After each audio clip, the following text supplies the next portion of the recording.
Outside the parliamentary precinct, trade unions, civil society groups, they're gathering outside Parliament ahead of the budget. They are demanding what they call a pro-poor budget. Newzroom Afrika's Malungelo Boy monitoring that for you today and through the afternoon. Malungelo, good morning to you. What are people there demanding? I'll tell you this, Stephen, the picture has certainly changed. Now we can see that there are people that have started to gather here in Rowland Street for that speak out session we spoke about. Part of what they'll be talking about is the budget that will be delivered by Enoch Godongwana at 2 o'clock. There's about over 20 organizations that will be taking part in this gathering. It includes trade unions and civil society groups. And one of the organizations that is part of this gathering is Cosatu, and its president Zingiswa Losi joins me now. Thank you so much for your time. Are you confident that the minister will finally deliver the budget? Thank you very much for having us. We are hopeful. We are hopeful that Minister Godongwana would have listened. We don't want a Kenya situation in South Africa. We hope that leaders are able to draw lessons from other countries and understand the poor when they said we cannot stomach it anymore.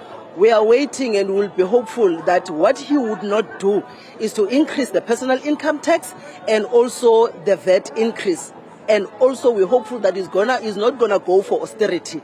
Those are the three issues that we are looking that we are not gonna see. I was going to ask you, what does a pro-poor, pro-middle class budget looks like and feels like?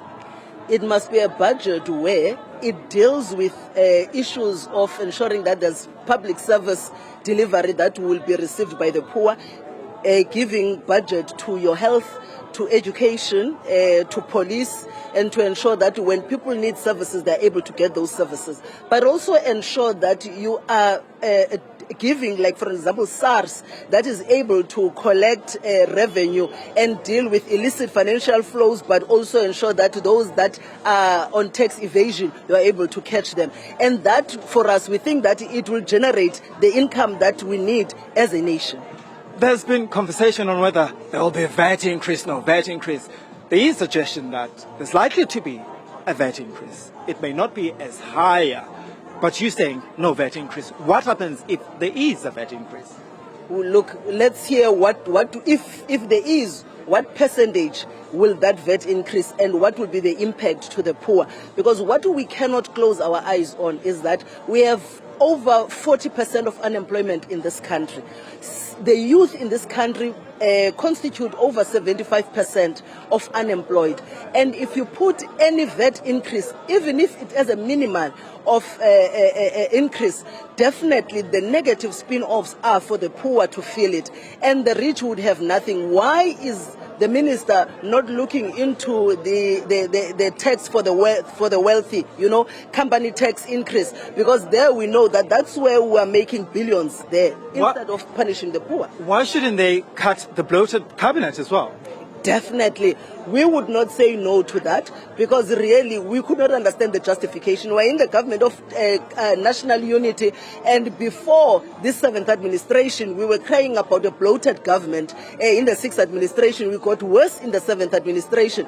And I must tell you that the tax that they want to put on us, the VAT that they want to put on us, it is the same VAT that they would not feel, because what we are putting as people of South Africa, the working poor, they are living the leveraged lifestyle. We must ensure that they get driven. They don't even know what the cost of the bread looks like. So we're saying it can't be at the expense of the poor and the working poor in our country. We don't want to see ourselves in a Kenya situation.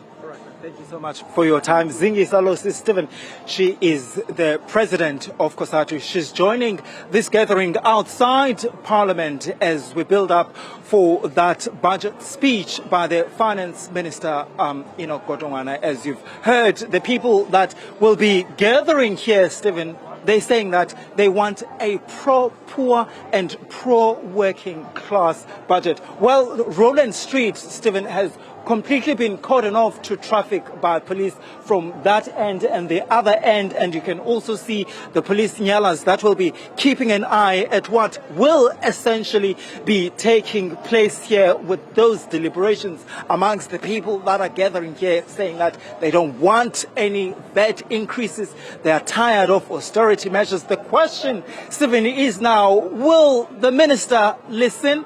Are we not going to see a VAT increase? Are we going to say goodbye to austerity measures in this country? Well, we'll have to wait and see come 2 o'clock. Stephen? Malungelo Boy, thank you very much indeed for that update.